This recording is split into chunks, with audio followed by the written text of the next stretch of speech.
Alrighty, this is the second episode of the Sports Talk with Duey podcast. Today with a familiar face, my good friend Robbie Fishel. So the Fish, please introduce yourself. How's it going, everyone? If you don't know me, my name's Robbie, or everyone likes to call me the Fish, because my last name's Fishel. I graduated from Pitt, like Dewey and like everyone else, in our sort of friends group, this a couple weeks ago, or it was actually last week, with my master's in computer science. I've been a Pitt fan since I grew up. My dad went to school at Pitt. He's from Butler.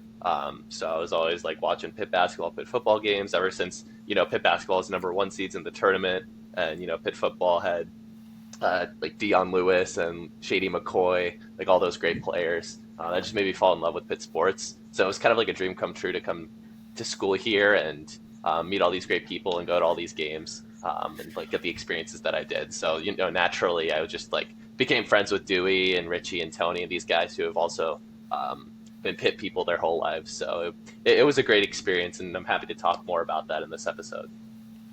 Yeah, so let's just talk about, I guess, my high school days and your high school days. So very similar. I've talked about this multiple times in a bunch of my interviews, but I grew up a Pitt basketball fan also. I mean, I grew up going against my dad all the time.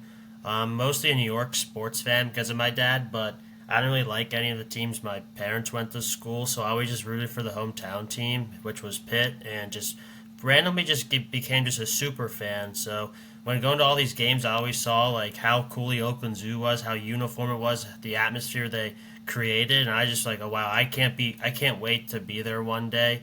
So I've said this multiple times, but I would literally go in my living room and just literally start jumping, practice jumping to be in the Oakland Zoo, and always bought the shirts.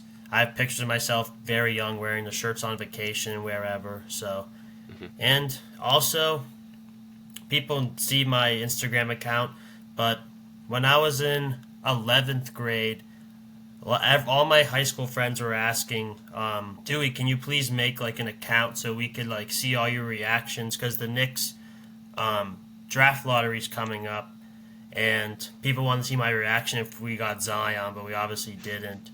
So, so that's how Sports Talk would do it. So I just started, and people want to see my reactions. I think it's went pretty well. We'll get into more of that.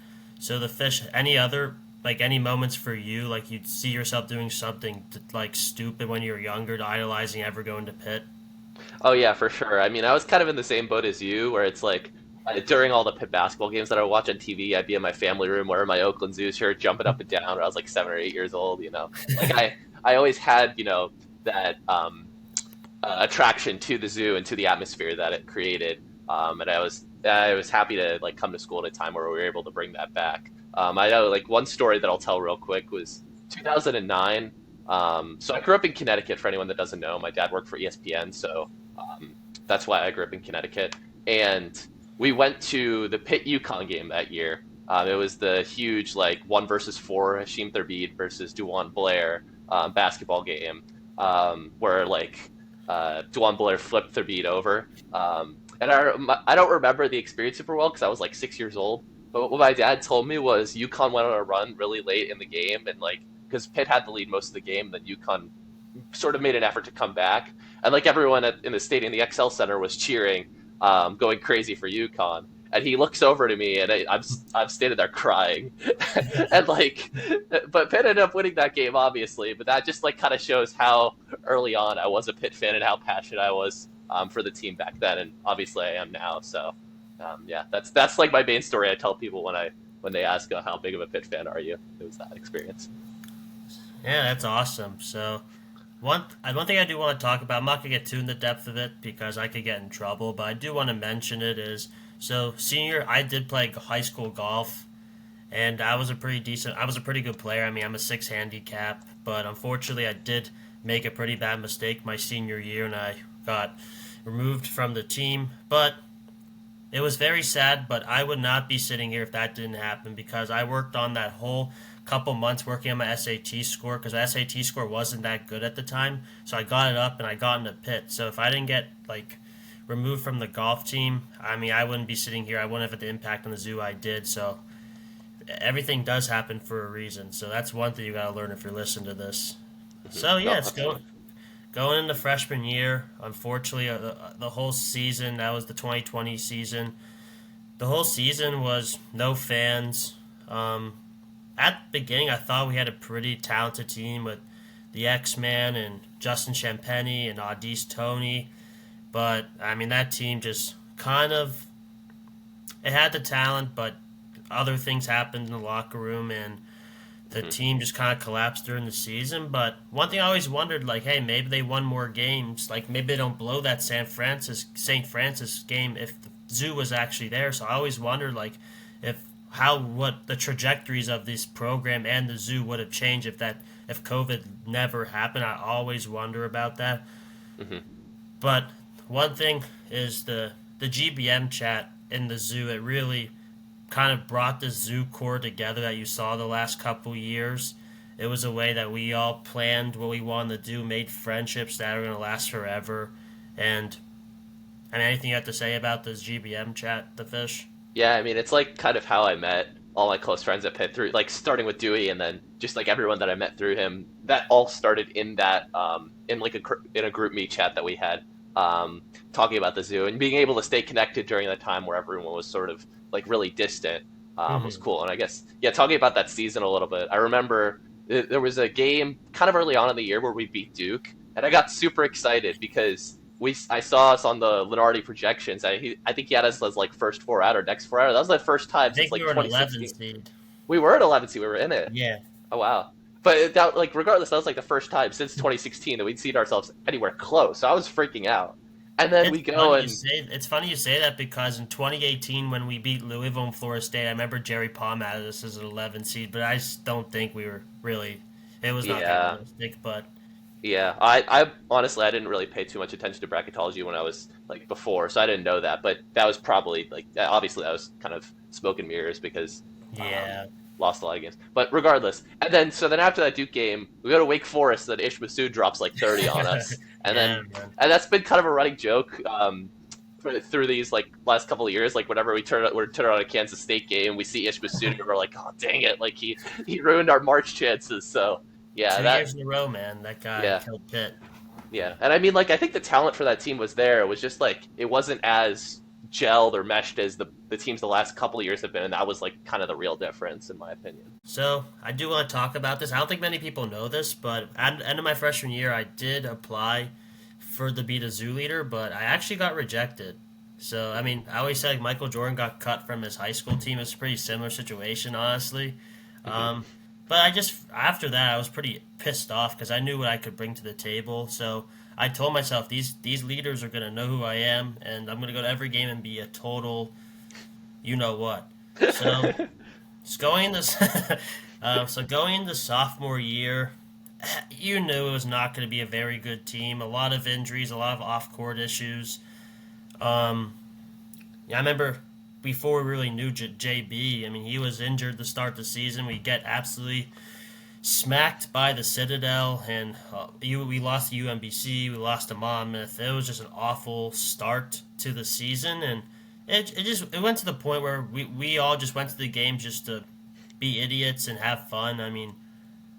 The moments I remember is against Miami. Like the game was so out of hand that we were just like literally like making like talking to the players and joking around with them. Like they were all Yeah, laughing at us. I remember game against Virginia, Tony Bennett. Like it's pretty hard to make him crack, and I got him to crack twice. He started laughing at me. Then the Minnesota Big Ten Challenge game, the whole Minnesota bench was like mocking me after every single basket.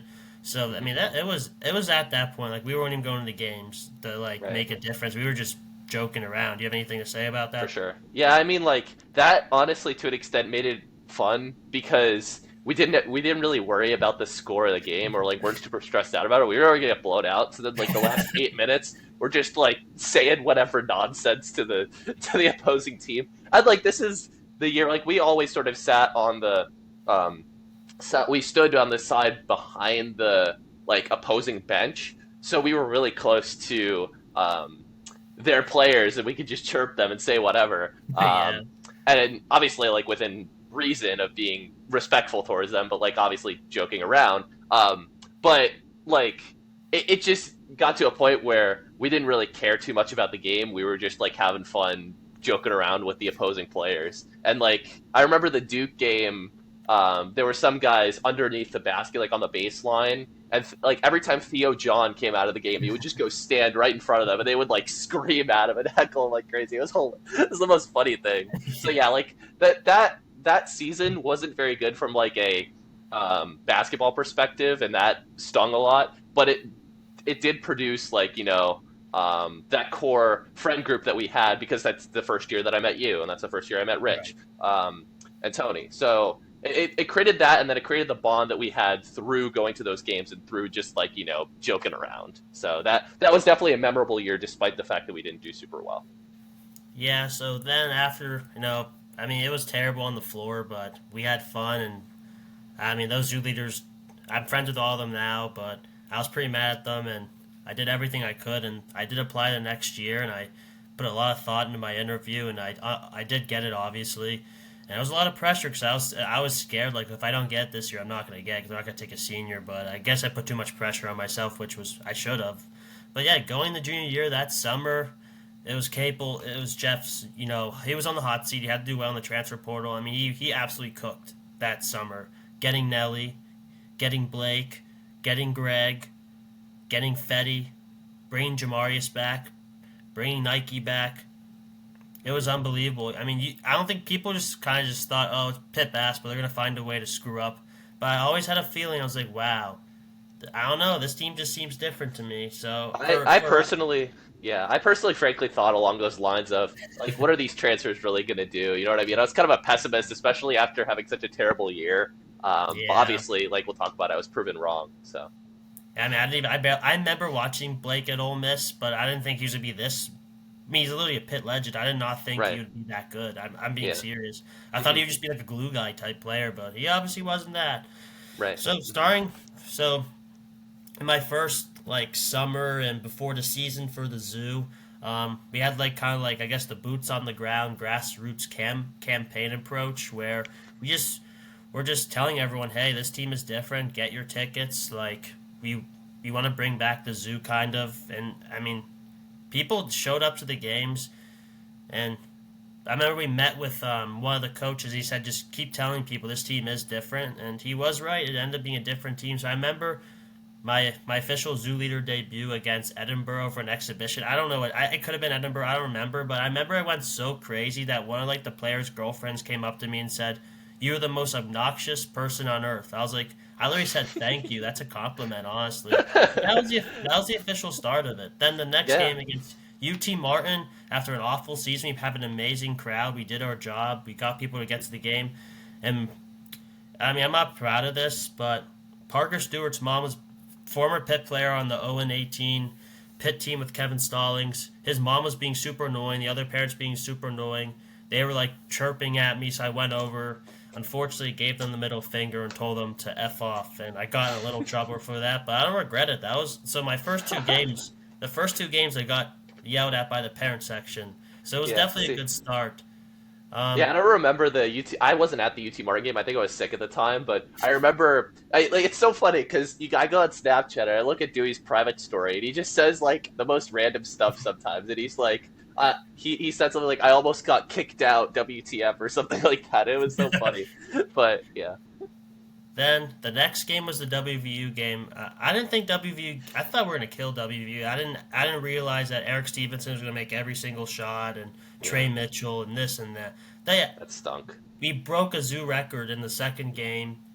We got blown out by 30, but every good / great team, they always have bumps in the road to start, and they always finish strong. And that game was awful. I thought we were going to be terrible after that game again, but nope. Yeah, and it stunk because I was still sick. I still had that same cold that I had at the UT Martin game, but I felt like I needed to push through it. That's like WVU, you know what I mean? So I waited in line like 5 hours, 6 hours before the game to get there. Because I wasn't a zoo leader like Duey was, so I like had to wait in line. I was one of the first people there, just like. I felt terrible for the other people I was waiting in line with because I was blowing my nose literally every like 5 seconds. Like I hope I didn't get anyone sick, but yeah. And then we get in and then we get crushed. It was just like such a buzzkill, and I was like, well, oh well. So then the season looks down, but the season officially changed when we went on the road against Northwestern, beat them by 30. went on the road, beat NC State by like 8 or something. I was like, okay, this team's coming together. Then the 2-game home stretch against UNC and UVA was absolutely legendary. We finally told the country Pitt is back. The UNC both of them are over break. Blake hit the game winner against UNC. UVA, we have a comeback after like 11-point deficit. Nike has that dunk. I literally probably watch like every day. It's probably one of my most underrated moments. And Pitt basketball is officially back after those 2 games. That UVA game was, oh my gosh, that was awesome. Like, I drove down because I live in the North Hills, and I drove down to meet up with Duey and Co. before the game, and then we drove to the Pete. Like, he had a bunch of people from like his friends group as well that didn't go to Pitt that were there for the game, and it was like a smaller zoo. But even though it was over break, there were still like a handful of people there, I would say. So it was a pretty decent atmosphere, and the fact that this was kind of like a Pitt basketball's coming out moment, it was like it was incredible, man. It was such a great game, and then we went to Sheets at like midnight after the game and got like pizza or whatever. So that was fun. Then fast forward, we're on the March Madness track, but we did have a little hiccup or so. We beat Wake on that, beat him by Tyree Appleby misses the game-winning shot, but then the Miami game, it felt like a must-win before it. I mean, I haven't heard, that was probably the craziest game I've ever been to in my life. That's insane. I mean, it was so loud. It was like a screeching noise. I've never heard a noise like that. When JB misses the layup and Blake tips it in, we're down by, I think we were down by 8 points with 2 minutes left or something. It was 68-60. Yeah, it was 8-point game. It was incredible. It was unbelievable. We had if we don't win that game, we don't make the tournament last year. Whenever I want to go watch old Pitt basketball games or like Pitt basketball games from past years, that's the game I like kind of default to at this point. It's like just watching the last 2.5 minutes of that game. It was electric. And that's like kind of what I envisioned the Zoo was back in like 2009, 2010, 2011, like those glory years, was like just so loud that you can't hear yourself think. Like, it was amazing. The next game I think of is, I don't know, I think I know this kid. I've went to high school with him, and I've been friends with him since like not even age 1, and he literally made a shot that I don't know how he still did it. Me neither. I mean, the 3-pointer, when he made the 3-point, I was like, oh my god, Rich is gonna make. I mean, I was like, and like you look at the ball, it just goes right through the hoop. I was like, holy crap! Then I look at my phone, he's on House of Highlights, and it was unbelievable. It was insane. When he did that, you knew this season was extremely special. For sure. Yeah, it was crazy because they'd been running that promotion all year, but like no one had even made the first shot. So for him to make that first shot, it was like, oh, this is awesome. But then he made the second one. Like, oh my gosh. And like the game, we played BC that day and we won, but that was kind of like, no one remembers the game because of what happened at halftime with Richie. So that was sick. Maybe we get Rich to come on and talk about how that company's kind of screwed him over. That could be future. We need to get him on there. That company sucks, but whatever. That's another day. So after a magical season, we end with the senior day with, in my opinion, one of the most transformative senior classes in Pitt history. Nelly, JB, Nike, Greg, Aiden Fish. We absolutely blitzed Syracuse, and Aiden Fish scores a basket in his last ever home game. A guy used to be a manager growing up, a huge Pitt fan like us. It was just absolutely, and that was the second. I would say in my opinion, the Miami moment was the first loudest. The UNC game was the second loudest. And I would actually have to Fish the third loudest. People are not going to agree with that, but I remember it vividly. But that was unbelievable when Fish made it. That was insane. Yeah, that was awesome. And it, like, couldn't have happened to a better guy, too. Like, he's so awesome. Sure. Me and Tony, this past year, we flew out to Boston for the Pitt BC game. And he was at the game, too, and he recognized us. He was like, hey, how you guys doing? So that was cool. And then when we were taking our return flight back to Pittsburgh the night after, he coincidentally was on our same flight. And so we were at the gate for like an hour and a half just like talking about Pitt basketball. And it was really cool to see him and like talk to him. And we would see him at North Shore every so often. So he's a really cool guy. Yeah, so after that, we had obviously the heartbreaking loss against Miami. We lose a chance of winning the ACC regular season. And I wasn't planning on going to the ACC tournament until Jack Neiman and Tony convinced me to go. And we win a game against Georgia Tech. Then we just get absolutely destroyed by Duke. And I literally was crying after the game. I thought, I don't think we're going to make the tournament. And luckily we go in, and the March Madness experience was unbelievable, especially the Dayton game. We all, go to the. I mean, I think you guys left early, but me and Riley left at like 4 p.m. We get there at 8. Game starts at 9. Then, I mean, I don't know how Tolu Smith missed that tip in, and then we literally meet with the players after the game. They're going crazy, and then we literally left and all got home at 4 a.m. It was one of the crazy experiences in my life, and we got to meet John Rothstein. Yeah. And go on his Twitter. Tolu Smith missing the tip, and I don't know how to do that, but how did Shaquille Moore miss that wide open 3? Like, that's the even crazier thing. Shooter.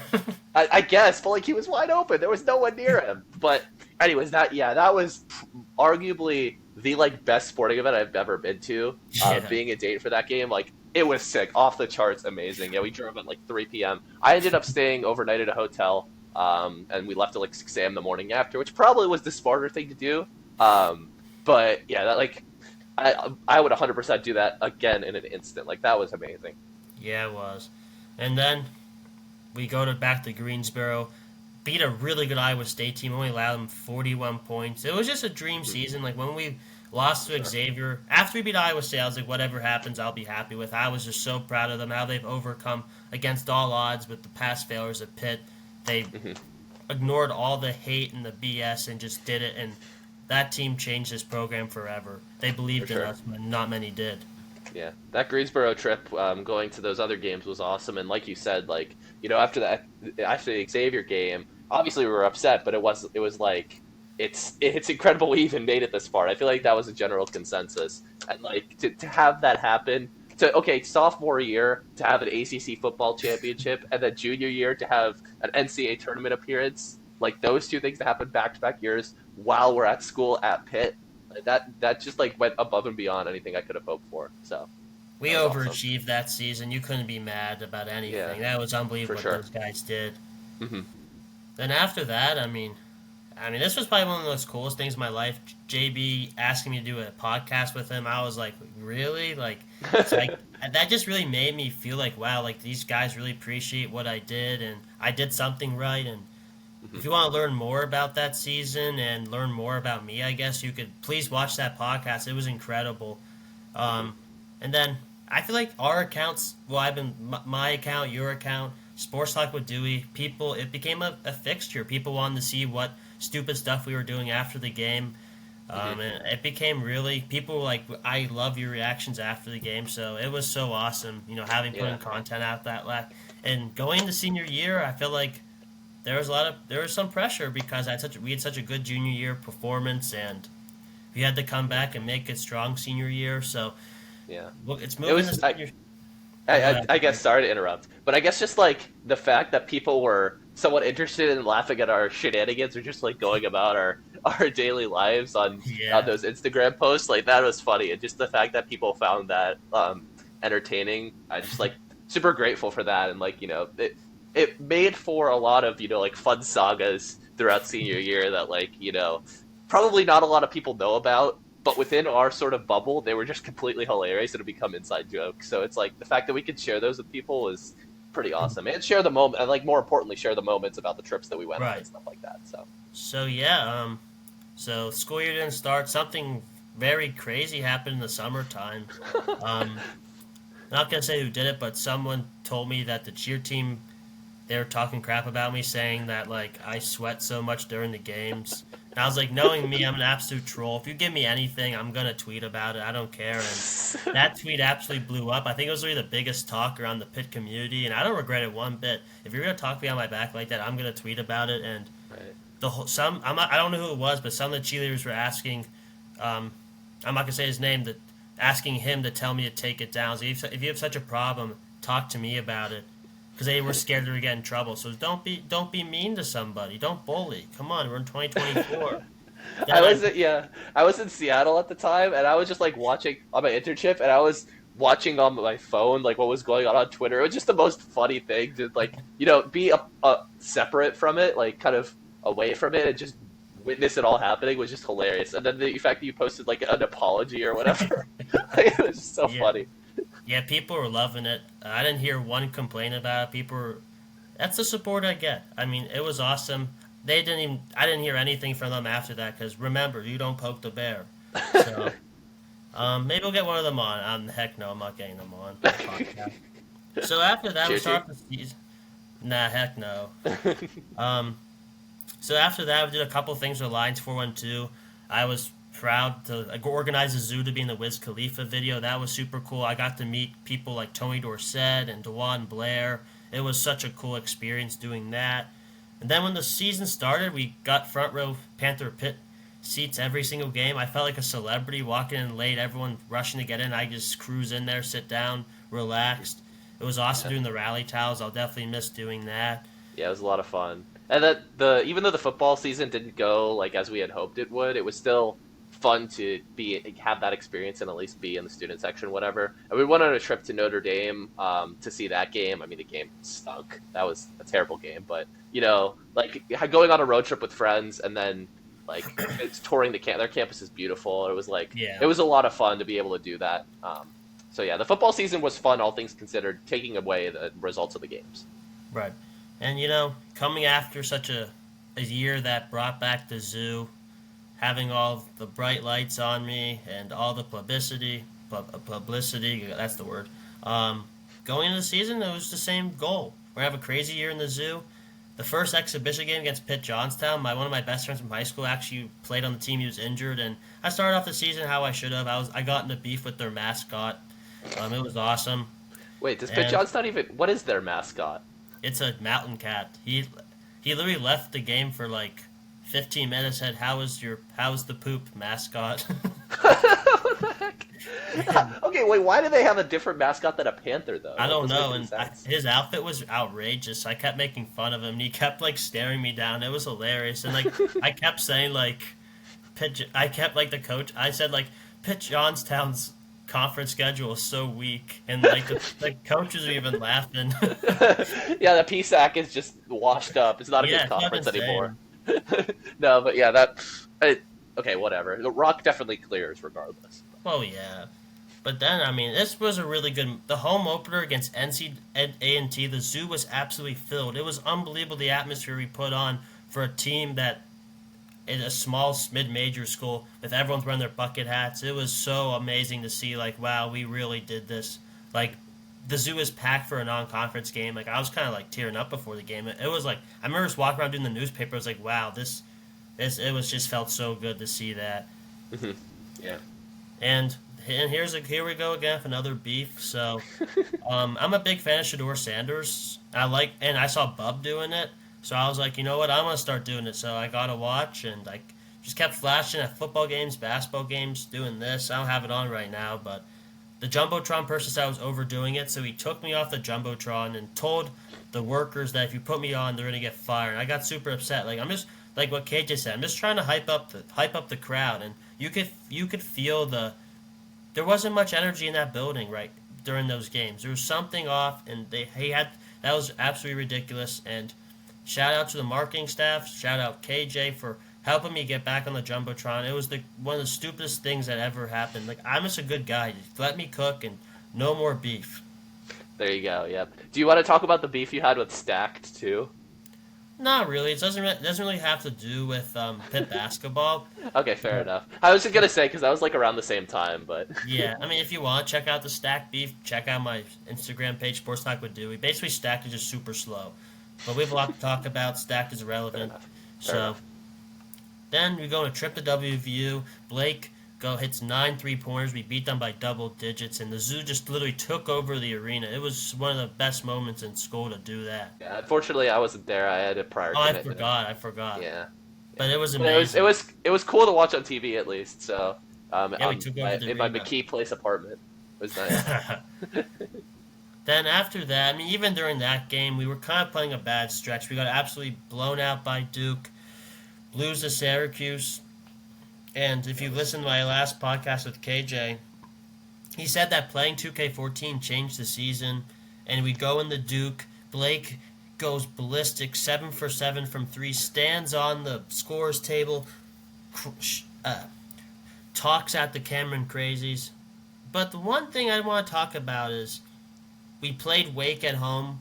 Only the middle section was filled. It was empty around us. It just like I can't believe the adversity the zoo leaders were facing. it was just sad to see what happened, like why everyone giving up. But we win that game, and I feel like after that, the Zoo was back, and we just had an absolutely amazing stretch to finish the season, putting ourselves in a position to make the March Madness.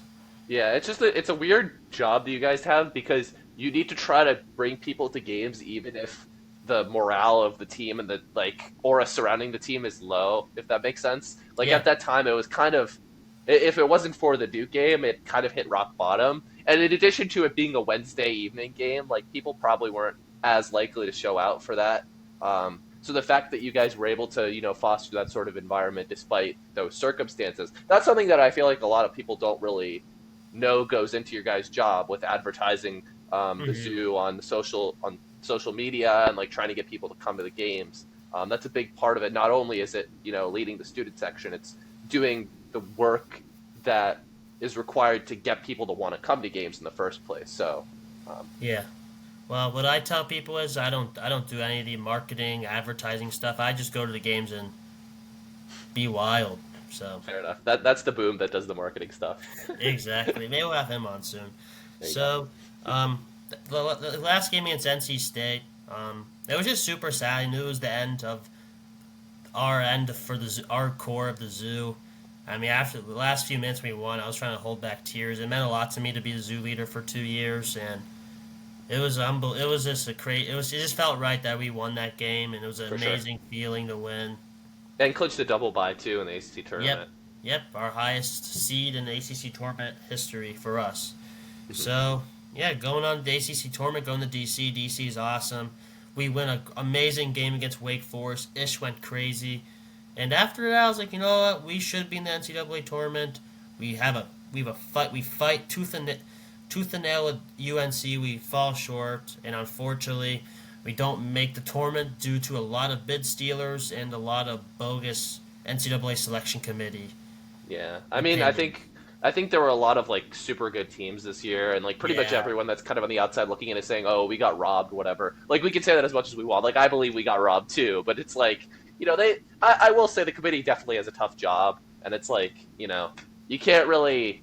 It was just a difficult situation with all of those bid stealers. You can't hold too much against them. We did. I feel like the team did basically everything they could down the stretch. It yeah. just didn't. The cards didn't fall into our lap. So It was just sad, we couldn't live out our one more March Madness. It was yeah, sad we couldn't see Blake have one more March Madness. yeah, See, this was Bub's only chance. We didn't know that at the time, but this yeah. was a really special team. We could have just sat down after an amazing year last year. They could have just gave up after, but man, this team kept pushing. They never gave up, and it really makes me really happy to see we have guys who not only care about the names on the back of their jerseys, which they definitely should, but they really care about this university. They want to win for Pitt. It makes me so happy to see just a great culture, great guys who always make sure to appreciate the Zoo. And I love these last 2 years. Those guys back there, I love those guys forever. They really did everything they could for this university. Yeah, for sure. And it shows like how much they appreciate us. The fact that they came and walked by us, gave us high fives after every game, even after they lose. Yeah, They would leave that handshake line and then come right down to the zoo, give us all high fives. It shows that they appreciated our support. Hmm. And I really appreciate everything that they did for at least me and my experience at Pitt and for us. And that Right. feeling is very mutual. So yeah, that's all I gotta say about that. So it's unfortunately our Zoo career is over. We're all going in to the workforce, but I'm confident to say that. I mean, I think I was one of the greatest Zoo leaders of all time. As a whole, we were one of the best Zoo cores of all time. We cared about this team so much. Our whole schedule was at school was built and based off of when the team plays. We traveled everywhere they went. We went crazy every minute of every single game. We tried everything we could to bring back the Zoo tradition, and I feel like the hard work paid off, and we freaking did it, man. I Just agree. Yeah. that. I think that definitely it's tough to bring back what it was back when I was a kid. Mm. You know what I mean? But we did a very good job of basically bringing it close as we could to that point. You know what I mean? Yep. Like, there were some off games here and there, and like things didn't go completely smoothly. Like sophomore year was a down year, but our sort of like it as a whole, And I think we did a very good job of people coming to the games and showing our passion for the team and bringing those traditions back to what they used to be before, all the mess with Stallings and those first couple of bad years under Capel. And the zoo is back to what it used to be, or closer enough to what it used to be. Yeah, and I just hope what we started, the new zoo core, can take it and keep rolling with it and just man, I hope that really. I'm excited to see what the new leaders and the new other zoo members can do and keeping the zoo where it was because something was really special built these last 2 years. I don't think there's other program who has a better relationship with its students than this program, and it was so awesome to see how this was developed because I don't think some things we created haven't been done before. So I'm really excited, and I'm also excited to unfortunately I won't be a zoo leader anymore. You won't be going to Pitt. All of our friends won't be going to Pitt anymore. I'll be here for my master's, but I think we're going to try to, relive these experiences, talk to players, talk to media members, talk to other athletes.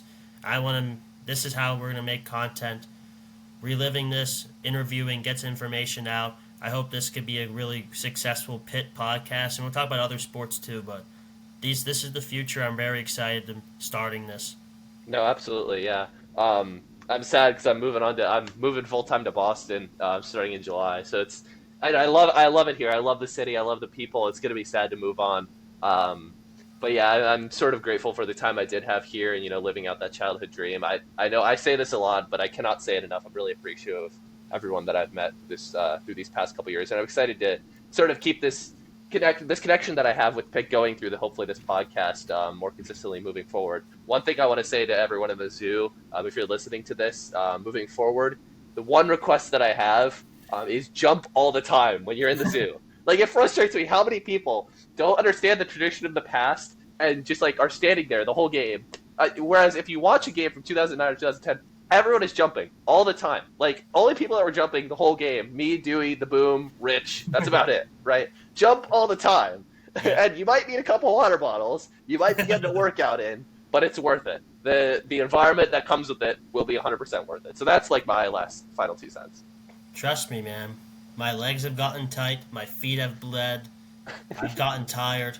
But I see these people at the peat and trees working out, and they're in such great shape, but they don't jump in the zoo. Come on, I eat donuts every single day. I'm still giving my all. I'm not in good shape at all, but I give it my all. When you come to the zoo, this is what I always say: the football is a social event. The zoo, you actually can make an impact in the game. So when you go to the zoo, you mean business. You are a part of the game.